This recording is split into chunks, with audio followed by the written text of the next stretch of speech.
Hello, everyone, and welcome to today's SpudSmart Roundtable Series webinar. My name is Ashley Robinson, and I'm the editor of SpudSmart. Today, I'll be serving as your host for this webinar. Today's theme is the importance of pre-harvest sugar sampling. I'd like to take a minute to thank BASF and McCain for partnering with us on this Roundtable Series webinar. In today's webinar, you will learn about potato storability based on tuber maturity, how important the quality of the product going into the storage is to the end product, the optimal storage temperatures for your potatoes, and what the optimal shipping times for stored potatoes are. During the presentation, you'll likely have some questions for our speakers. Please type these into the chat box at any time during the webinar, and we'll address them during the question and answer session after the presentations. Today's webinar is being recorded and will be made available at SpudSmart.com following this live event. Today's presenters are Todd Forbush, Vice President and Storage Systems Engineer with Techmark Inc., and Hal Reed, Agronomy Manager with Independent Crop Inputs. Todd received his master's degree from Michigan State University in agricultural engineering in 1989. While there, he studied the effects of ventilation on the processed quality of chip potatoes out of storage under the watchful eyes of the late Bert Cargill and Roger Brooke. Following graduation, he continued to apply this work to the commercial potato storage industry at Techmark Inc. His faith in God, his wife Kristen, and his 3 children, daughters, and sons-in-laws, and grandchildren gives him the stability to address the tough questions that are posed each day in the potato industry. Todd is active at the Williamston Free Methodist Church and is an avid outdoorsman. Hal has had a long and productive career in agriculture, beginning with the Alberta Wheat Pool in 1975. He worked for the Alberta Wheat Pool for 9 years as a grain manager, and in his last 3 years, he served as the agro manager. For 17 years, Hal was the owner/operator of GEM Holdings, a company which provided agronomy services and storage management solutions to the specialty crop sector in Tapered area. This business is still represented in Independent Crop Inputs with his long-standing customer service relationships. Hal is a part of the soul of Independent Crop Inputs. He is relentlessly optimistic and a joy to have on the team. He and his wife, Marilyn, live in Tabor and are passionate about their family and serving their community and friends. Take it away, please, Todd and Hal. Well, thanks, Ashley. We sure appreciate the chance to come and join you all today. We're going to talk about something that's near and dear to all of our hearts, and that's potatoes, and specifically potato sugars and specific gravity. So we're going to start a little discussion about the potatoes. Why does this plant form a potato in the first place? Well, the potato plant, as you know, is a photosynthesis factory. So it's gathering sunlight all the time, combining that with carbon dioxide and water to produce the building blocks of the plant, glucose, and to give off oxygen. So that 6-carbon sugar on the right-hand side of the equation is glucose. That gets combined. The glucose that's not used in respiration for the building of the plant itself gets combined to sucrose and is transmitted to the tuber. So the tuber is a storage mechanism for energy that the plant produces. And of course, the more sucrose we transmit down, the greater our yields are, and the higher our specific gravity is. So the potato is building its future in those tubers under the ground. And its whole goal is to use those tubers for reproduction. We've got another mission for those tubers, and that's what we're going to talk about today. What is our mission for those tubers? Well, first of all, we are growing those potatoes so that we can process them, and that's what we're going to talk about today. We know that the seed sector and the table sector are important. When we're talking about sugar, we're really talking about processing potatoes. So we need quality potatoes so that we can make quality fries and chips. So that's our mission.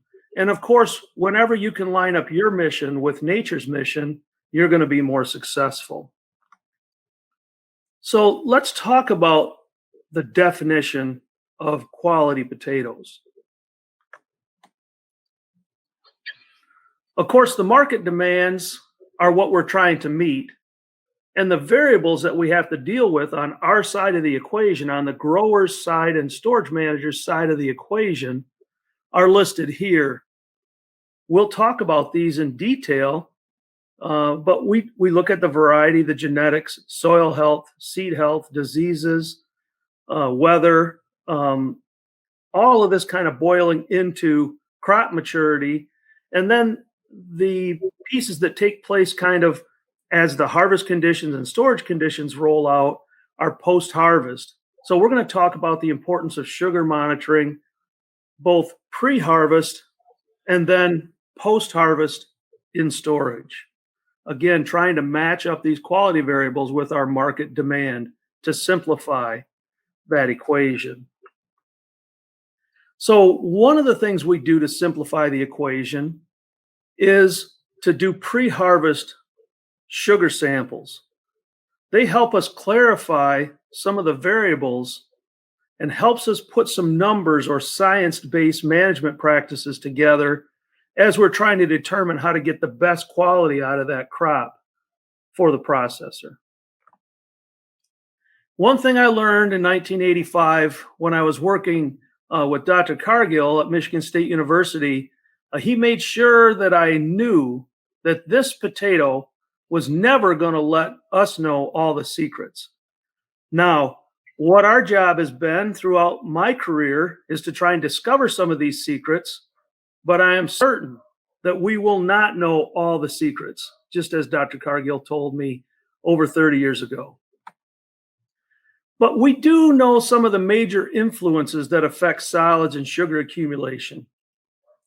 Of course, the varieties, and these are varieties that you select based on the processor's needs, the soils that you have at your disposal, the weather, and our cultural practices.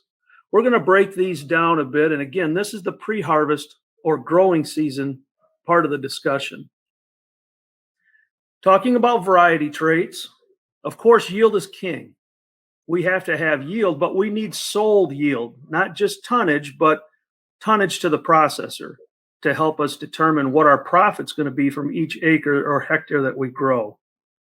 Specific gravity, of course, is an important part of which variety we're going to plant. We need to know what their sugar profile is in storage, how they do with bruising and diseases, and a factor that's becoming more important as we look to transition our processing variety base, determinate versus indeterminate, or what degree of determinants that potato has. Of course, we know russet Burbank is quite an indeterminate potato, sets tubers throughout its life as a plant, whereas determinate potatoes, some of the newer varieties that are coming out, are more determinate, which means they have a single set, and that set matures together. As you might imagine from a maturity point of view, potatoes that have a single set are much more predictable in terms of their sugar concentrations than potatoes that have multiple sets. However, that russet Burbank is a very dependable potato, and it's going to be difficult to find that next russet Burbank, but we're all on that task together, and sugar sampling can help us qualify that. Now Hal's going to talk with us about some cultural practices. Okay, thanks, Todd. Thank you, Ashley, for allowing me to be part of this. I think as we go through the cultural practices, a lot of this isn't new talk to the listeners. I mean, this is something in order to be your best grower, chances are you know most of this already. But just for a refresher, as far as a variety selection, that's critical. We know that. I mean, is it a russet Burbank for the processor? It depends on what processor you're dealing with to determine, okay, as far as the profile is concerned, because each processor could be looking for something different. So it's really hard to just say, these are my potato fields and treat them all the same. It's more specific than that. Of course, field selection is super critical as far as slope, as far as quality of soil is concerned. Is this so heavy that it's going to be a disaster to try to dig it? These kind of things all come into play. Irrigation, I had one fella tell me that he had to say, I'm growing potatoes, not fish, because he was putting so much water on these fields. So again, this is all stuff that you generally already know. Just a refresher to say we need to pay attention to this because we don't want it too dry, we don't want it too wet, and it's an ongoing process. And again, like Todd mentioned before, weather being a wild card is something that's really hard to manage. Disease control, obviously, in at least in Alberta, we know we're going to have disease. So again, it's a management thing on how do we give that potato plant the least amount of stress based on control. Fertilizer use, I think it's something that we've looked at but never taken nearly as serious as we should, particularly our nitrogen management. Over the years, I think we'd look at this field of potatoes and say, oh, there's something wrong. Well, we'll put more nitrogen on. Well, that's okay to a point, but then it can become a detriment when it comes to the maturity side that we'll talk about a little bit later. But those are the cultural practices that we need to really respond to in order to come out with the best possible product. Thanks, Hal. And yeah, I know that when I love listening to presentations on potatoes. I have for a lot of years. And Sarge Preston said one day when he was presenting that one of his people in the audience said, "You didn't teach me anything new today. You reminded me of something I already needed to use at this point in time." And that may be the case today, Hal, as you said. We talked a little bit about variety and cultural practices and soils. Weather is that wild card. And while we can't do anything about the weather, we definitely need to keep track of the weather and to understand how that weather is going to impact the expression of the genetic potential of this potato. So crop maturity is where we're headed to try and get an understanding of how successful this storage might be based on how that growing season, again, how the variety, the soil, the cultural practices, and the weather, how those kind of came together to get us genetic expression of what we know to be this potato that we're dealing with. We need to know if that crop is immature or if it's over mature, and those have very different needs in storage. And we need to remember that stress, as Hal mentioned, compounds these variables that are added into the equation. Specifically, heavy rains, where we could have some issues where potatoes are underwater for some time, and how that impacts their transitions. Wet potatoes never store well. And if you do have any irrigation issues to where the potatoes face drought, a friend of mine in Maine, Steve Johnson, says drought trumps all. When it comes to sugars and maturity, drought stress is major. So if you've had issues with irrigation, don't just write those off and say, well, that's over with and done. At the wrong period of time, drought stress or irrigation failure can really cost you some quality. So keep track of that. Now, we got to remember that our maturity is measured prior to any fall stresses, and we'll talk about those in a little bit. But again, flooding in the fall or extreme cold temperatures or extreme heat when you're digging the crop adds stress to that potato. So if we look at tuber sucrose rating as a maturity indicator, we couple that together with what we call canopy vigor. So when we look at potatoes, the tops of the potato, the canopy, will senesce over time, and the tubers mature. But you don't always know just because the potato is dead that the tubers hit maturity from a sugar point of view, or because the canopy is green that the tubers are not mature yet. And when you run into those situations where the vines have died from disease, for example, and you've got an immature tuber, or where the vines have been overfed and you have a mature tuber, fields right beside one another can act totally different in storage for those reasons. So especially in the north, we can hit sometimes where we might not hit what I would call tuber adolescence. We might not get sugars to the point where we need to actually store well at our standard practices. So we need to watch out for what we might call juvenile potatoes. Those are potatoes with sucrose ratings kind of north of 2. And those do hit sometimes when we have a little later plantings or we have a cool summer where we don't really get finished off. We then move into the adolescent phase. These are potatoes that can be conditioned, kind of sucrose ratings from about 1.75 to about 1.25. These might require some preconditioning, some warmer temperatures early, depending on the utilization of the crop and when we want to bring it to the factory. And then chemically mature potatoes, generally speaking, sucrose ratings below 1.25 for chemical maturity. Now, in some of the areas that we're talking with, we'll have over mature potatoes where we have a long growing season and we're pushing that crop on out. We can have a time where we've still got real green vines, but we've got chemically mature potatoes under those vines. At that point, the factory we discussed earlier is still running, but the energy receiving mechanism is done. You're going to blow that crop up in terms of size, and then you're going to have potential issues with dark centers because you've had an over mature crop. So maturity it's not at a single point in time. It's measured over the time leading up to either vine kill or harvest. So our pre-harvest sucrose analysis, we take a sucrose analysis of the tubers from the field. That allows us to identify mature fields with the highest opportunity for successful storage. Also, if we've got good digging conditions where we can make these decisions, we can set up similar maturity fields to go into a single bin to make sure that our storage management will be the same. But again, it's critical to assess maturity prior to fall stress. We're going to show some examples later in this talk. And of course, we all know what fall stress is. We just lived through it for 2 consecutive growing seasons where we had very cold fall temperatures.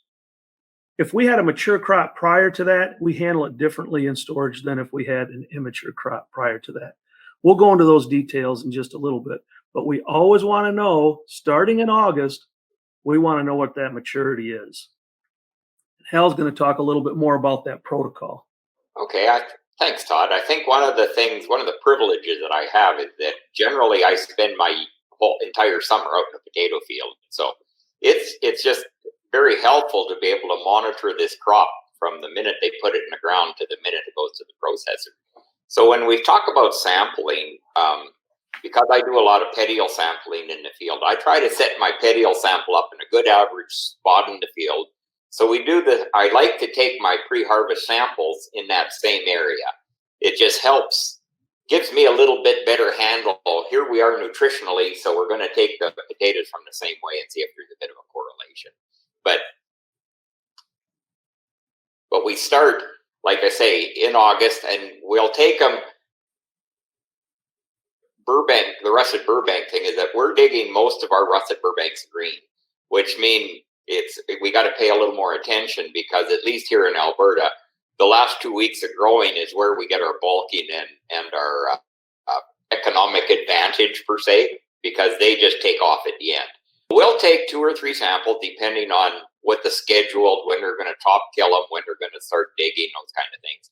And it will take 40 tubers from the same uniform field located. Where we kind of pay attention to the canopy conditions is, again, I don't think there's a non-variable field in the world, but so that's where we need to pay attention to our canopy rating. Is it where we're taking a spot? Is it all senescing evenly? Is there some light spots and dead spots and all these things going on at the same time? What's going on? And that's when we bring them back to our lab and we'll analyze it. We'll do the specific gravities. We'll do the fry quality. We can do yields, but again, the yields thing to me is I could do 10-foot digs and have 10 different asters. I'm not looking for yield as much as I'm looking for quality. And that's where the sugar concentration is so important. So I think as we look at the key points from the protocol is, we're just trying, instead of because being the reason we're going to start there, we're going to try to follow that trend to say, we know this field is going to be more mature than this field for whatever the reason. Again, it turns into a quality issue too. And, they say that the storage is a hotel, not a hospital. So I can feel very comfortable going in with the grower and saying, okay, this field, we can put it at the back of the bin. It's dying evenly, the sugars are good, it's mature, the gravity is where we want it. Those kind of things they just help us make some decisions. And that's, again, like I say, we'd like to have a fingerprint to make these decisions instead of hoping that we're doing the right thing. Now, the flip side of that is in the falls that we've had where we've had snow and frost and all these things, it gets down to the point of, okay, we're going to dig where we can dig. That's the truth of it. But even by doing it that way, at least we have a little bit of a picture on what we're dealing with. Right. So once we've quantified that crop, thanks, Hal, for outlining that protocol. Once we've quantified the maturity of that crop, we're going to then put that crop into storage.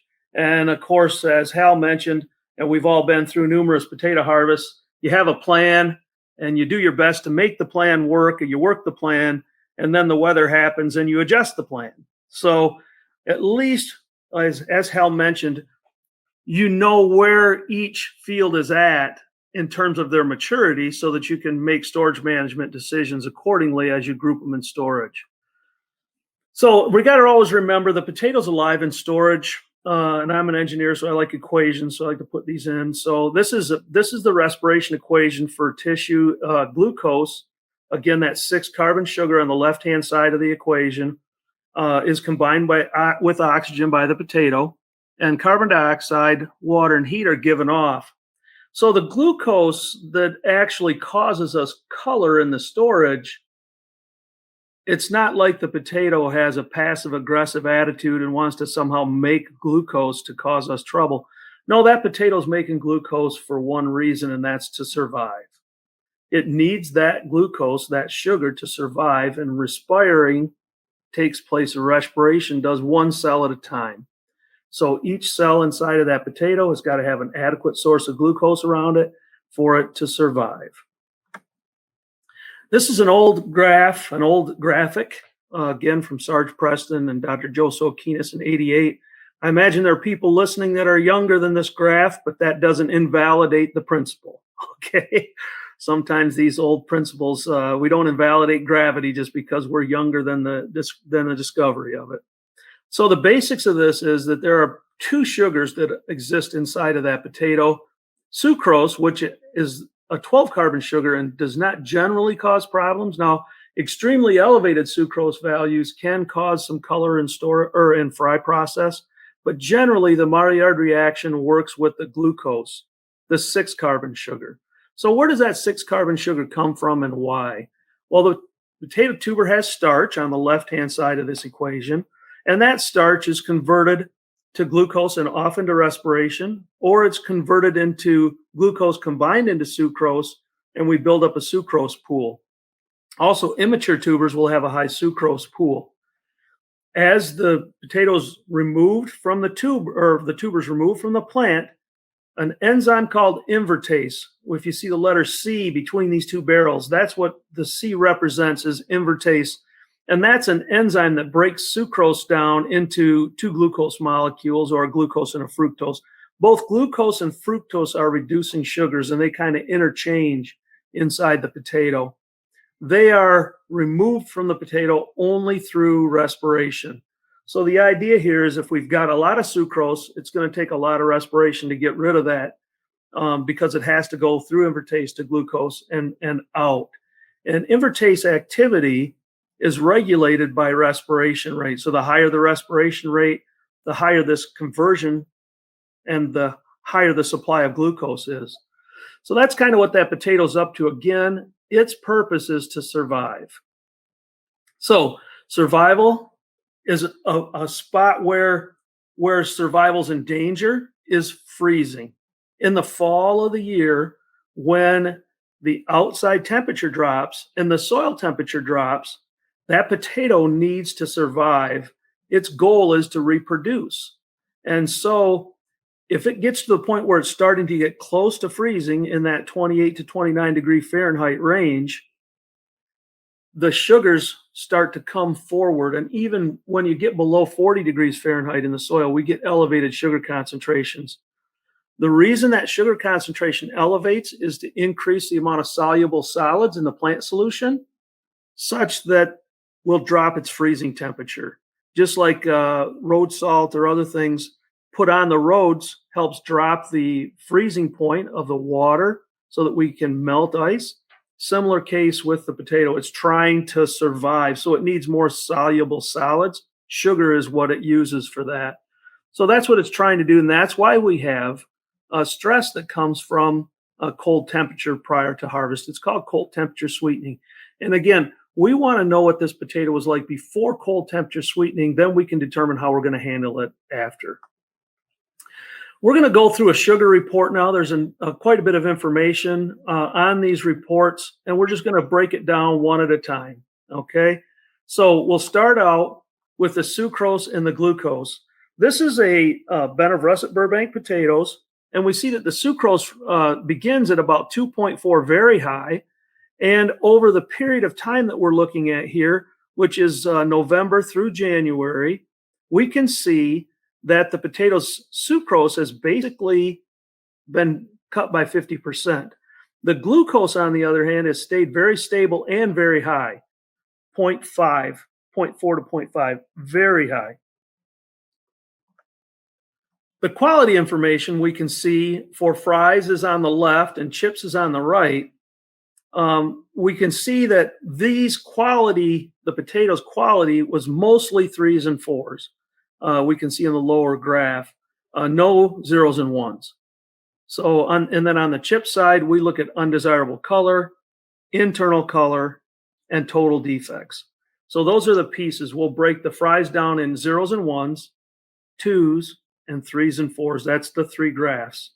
When you're looking at these graphs, there's a red, a blue, and a green line as well. Red would be the minimum, blue the average, and green the maximum. If we look at temperature, early on these potatoes were at 46 degrees. They were cold harvested, and then we never warmed this crop up. So this crop started at 46 degrees. We held it at 46, and eventually in the middle of January, it was actually down at 43.6 degrees. So it dropped down below 44 degrees. These are russet Burbanks. And remember that color that we saw, that sugar was 0.5 glucose. Let's look at those a little bit. So again, this is a comparison of this individual bin. This is the table that would be on the bottom left part of the report. This was 2 samples. One was on the 9th of December and one the 20th of January of 2020. So this is just earlier this storage season. Pretty stable sucrose and glucose on these, and also stable quality, mostly 3s and 4s. Okay, so that's this bin's comparison. Then in the bottom right-hand corner, we see the province comparison by variety. So this is all Burbanks. We see that this bin was the high for the glucose. You see the glucose high of 0.540. Then if I step back and look at this sample, this is that one, 0.540. Also, this bin that we're looking at has 76% 4s. This is the highest color sample as well. So highest glucose correlates with highest color. That's most commonly the case. But we have a range all the way down to 0.071. And we've got a sample that's 100% 1s, and I would wager to guess that the 0.071 was 100% 1s. So that's kind of the way that sugar report breaks down.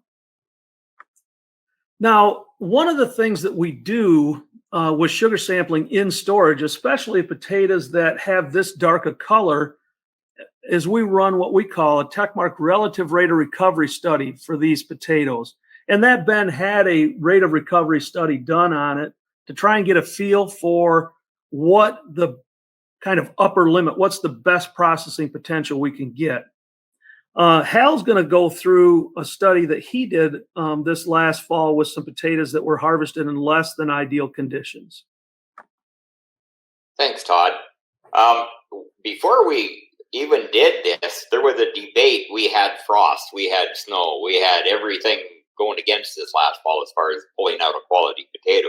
But what we did have on this particular field is that we did have our pre-harvest done that said, it was very mature. It wasn't, we weren't concerned about it as far as that's concerned. But then when we ended up putting them in the storage and started warming them up, this is what we got. And, even the processor was to the point that, we don't know if we have a place for them and what are we going to do with them? So it was a little discouraging to look at this when you look at the sucrose at basically 1.9 and the glucose at 0.6. It just gives you an illustration that, we had mostly 4s in there. They were ugly. And so the question became okay, what do we do with them? And part of the thing that helped us was our pre-harvest sampling to say, okay, we know that we started in the ground, that we had a relatively mature potato. And this is all stress related, the cold part. So we started here on November the 26th, taking samples. And what we did here is that we took 200 pounds of this particular bin and I put it in our shop and started just warming it up. I think, and not so much that we were going to warm it up that quick in the storage, but what it gave us was, okay, is there some hope? Can we learn something by doing it over the next 6 weeks that it's going to do this over the next 4 months, for example? Is it still possible to bring them around? So this is what we started with, and this is what we ended with. Because we started in the field with a mature potato, I felt quite comfortable. Now, I didn't think we could get them this good, but they turned out very well. If you look now, our sucrose down at 0.78, it's cut drastically down, and our glucose at 0.131. I can live with that quite nicely. But you also see we kept them over 60 degrees for most of that time. And so, like I say, what we saw was that if we started with a mature potato, we can work with it based on, the new storages are just wonderful buildings. So there's little things that we can tweak to make it good. Now, like I say, at the same time, when we get the potatoes in the bin up at 60 some degrees, I don't want to leave them there for long. I want these, once we get the quality, they got to go. I'm not going to leave them in there for long. But as you can see, based on the colors below, we eliminated the 3s and the 4s. It worked out better than I had ever anticipated. And the two things, again, that just to note that they were mature before we had the frost. So again, it's a hardy potato, and we can do things with it. The fun part of this is that we shipped them on May the 2nd. Pardon me. We shipped them. The processor could use them. The grower could ship them. Life was good. So yeah, that's kind of an overview of what we've been talking about. Hal and his business are located in Tabor. He runs his lab right there in Tabor at ICI. There are also 2 laboratories in Manitoba, one in Winkler, Southern Potato Company, and then Gia Consulting in Newton has opened up a lab and will be available for processing pre-harvest samples and storage samples this fall as well. So these are people that you can work with to get this information. And again, we really appreciate the chance to talk today about something we're real passionate about, and that's potato quality. So thanks so much for your time. We really appreciate each of you taking time from your day. I know it's busy, and we're just thankful for that. And just everyone stay safe out there, and let's have a great 2020 growing season and run this crop out into 2021 and make some good fries and chips with it and get that market demand back. Yeah, thank you very much for allowing me to be part of it.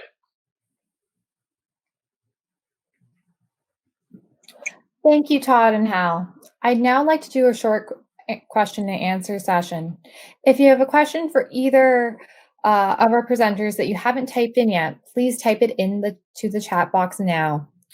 Yeah, so maybe first off, just a general question, because of course, I know farmers like to know about costs of things because when you're planning out your crop, you need to know what's going on the money side. So, how much does this test cost for farmers to do?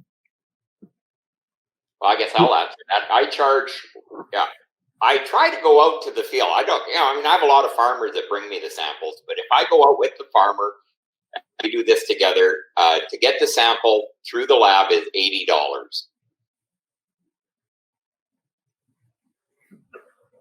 Thank you.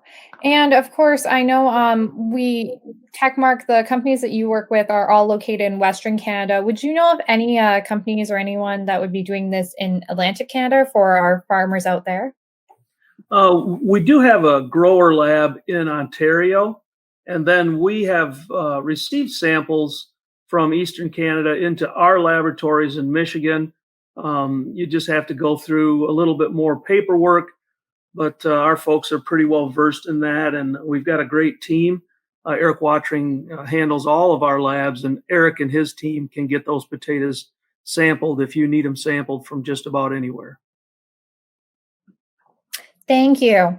Another question we have is sucrose ratings different per variety? Yeah, so sucrose readings, yes, can be different by variety, but the general outline that I've given is pretty applicable. So there's a number, roughly around that number 1.0 to 1.25. That kind of is where you cross over maturity, and that's the case for most varieties.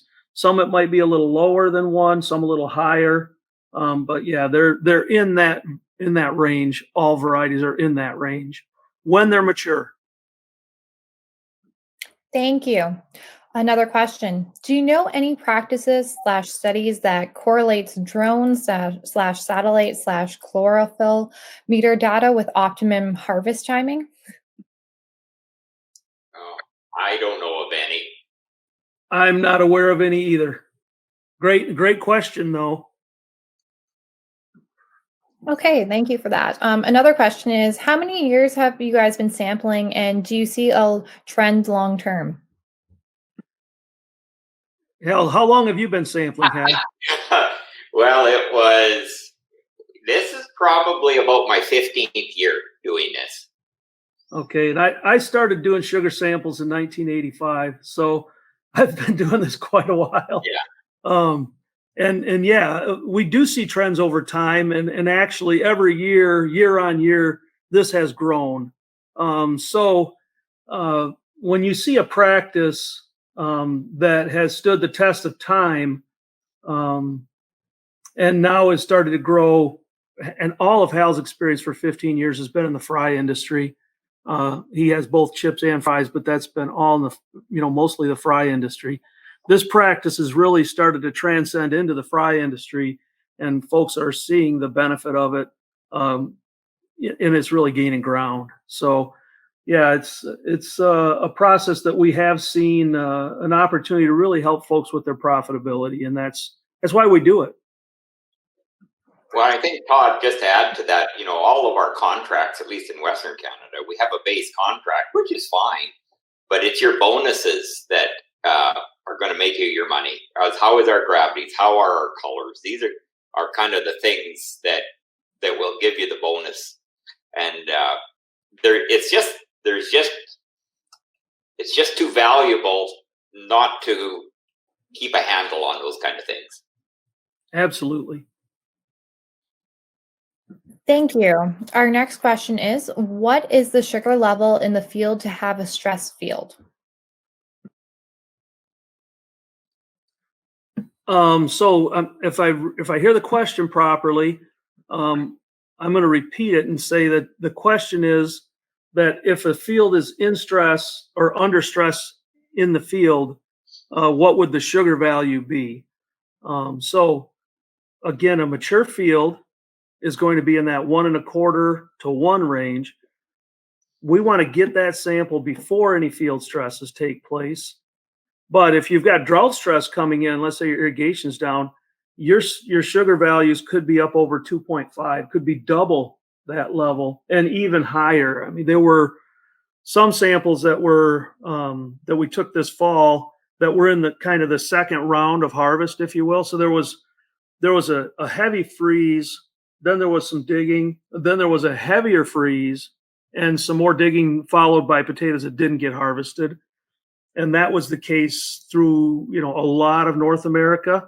And some of those potatoes that were in the second round actually had sucrose values as high as 5. So 5 times the average of what they would have been prior to the frost. And again, those pre-harvest samples are so important so you know the quality before you get that stress. So I hope I answered that one well. Thanks, Todd. I think you did a great job. Our next question is there an instant testing mechanism in the field that would test for sucrose and glucose? Right now, there's not an instant test for both sugars. There are some people who attempt to use glucose test strips to watch the 6-carbon sugar, but there currently is not a good test that's repeatable in the field today that we're aware of. Thank you. The next question is coming from the UK, actually. How do you manage sprout control when reconditioning potatoes at 60 degrees Celsius for 6 weeks?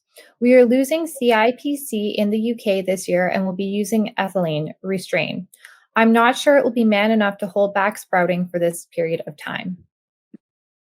Yeah, so that's a great question. Appreciate that. Very interesting that we're fortunate enough to work with the folks in Japan on the island of Hokkaido. They've not had CIPC. So when we think about what the UK is going through, and they're also using ethylene, by the way, when we think about what the UK is going through, we know that there's somebody out in front of us and on Hokkaido. So very similar growing conditions, very similar questions. What are they doing there? How are they handling? Well, of course, first and foremost, variety and maturity. You've got to have a variety that can hit maturity in your growing region, and you can't over fertilize. You have to keep your nitrogen back. You're most likely not going to be preconditioning that potato. So you're going to start working with varieties, get varieties in the mix that can precondition at colder temperatures. Some of the potatoes that we're working with right now, we can precondition them at 11 C. So they'll actually burn sugars at 11 degrees C. Again, variety is so important when you take CIPC out of the mix. You have to keep that potato down so that the sprouts don't grow.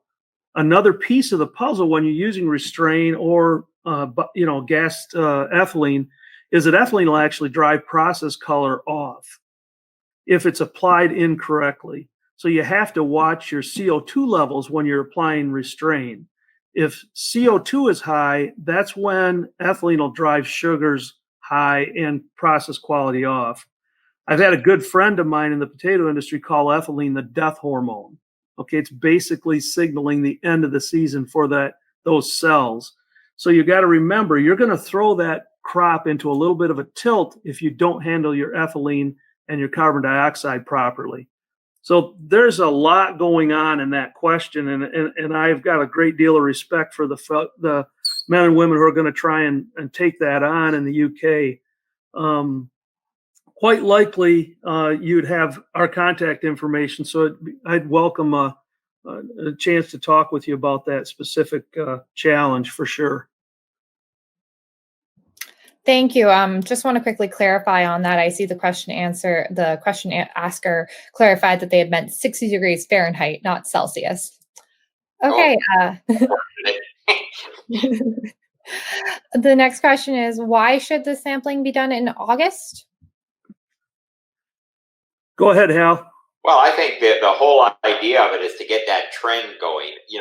It's like one picture or one number in time. It tells you where you are today, but what we're trying to distinguish is where are we going to be tomorrow? Where are we going to be in 2 weeks? Where are we going to be in a month when it comes time to dig these, for example? It's a matter of and comparing field to field, it's just an opportunity for us, again, to have some science behind it to say, okay, based on like when I do my patio samples, the same thing. I mean, it's good to know where you are today, but really what I need to know is where is this going to be tomorrow? And that gives us an opportunity to find a trend line going. And really, a 3-point trend line is much better than a 2. So that's why we want to get back into August. We want that last sample to be within 7 days of either harvest or vine kill. So the final sample needs to be the snapshot just before we get pulled from the field.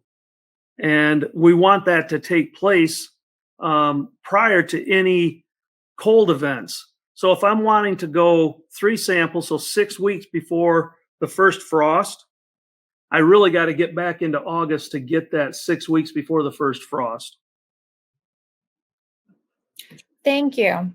Our next question is, how might climate changes during harvest days impact storage? So climate changes in terms of, the harvest temperature, and this is a very interesting question, by the way.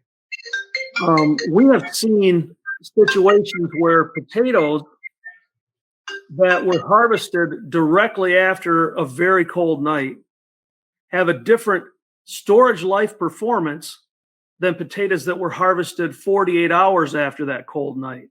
So the closer you are to that stress event, the less time those potatoes have to equalize in the field, the longer term impact that's going to be in storage. So it's important for us to always measure and have our harvest capacity such that we don't end up having to leave this crop exposed any longer than we have to. Now, if you're talking about warmer temperatures and trying to deal with those, whenever you have a warm temperature, you've got another issue, which is cooling and pressure brews. So that's a whole nother topic that you can talk about. But as we potentially deal with a warmer harvest, then we have to look at the other side of the coin. We will most likely have a mature crop, but then we'll have to look at whenever we take heat out of a potato, we take water out, we cause water to come out and could have cell mechanical failure and pressure brews. So hopefully that answers the question. Thank you, Todd. Our next question is, if the desired sugar level is not in the desired level for fresh potatoes that has still canopy, is there an immediate action that can be taken, like foliar potassium thiosulfate application or similar? Go ahead, Hal.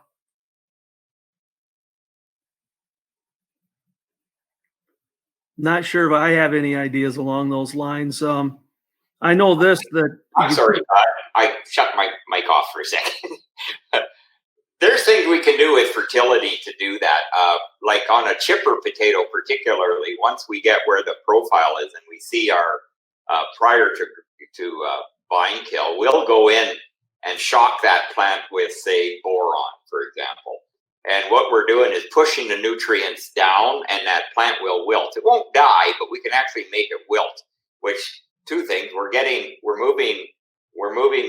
seeing a more even set on it, and it makes it so much easier to top kill when it's not quite as vibrant. So yeah, there's little things we can do, but I'm not sure there's things that we're going to make a big swing with. Todd, feel free to jump in there, but that's what I see. Nope, that's good, Hal. Thank you very much. Thank you to both of you. I think that's all of our questions that we have for this webinar. I just want to also thank the question askers. You guys had some really good questions that really made some good dialogue here. So once again, I would just like to thank our speakers, Todd and Hal, for joining us today. Thank you. Absolutely, our pleasure. Okay, we have one last question. Will I ask it because we're not at the 1 hour mark? But this will be our last question. So we'll just quickly ask it. Do you see a difference in sand and clay soils? As far as what is concerned, because yes, you will. Yeah, maturity differences between sand and clay are real. Yeah. If you've got a lot of variability within a field, a lot of soil variability within a field, we want to make sure we note that, because that variability is coming right into the storage. So, but yeah, that maturity difference is real between sand and clay. Thank you guys for answering that one last question. I really appreciate it.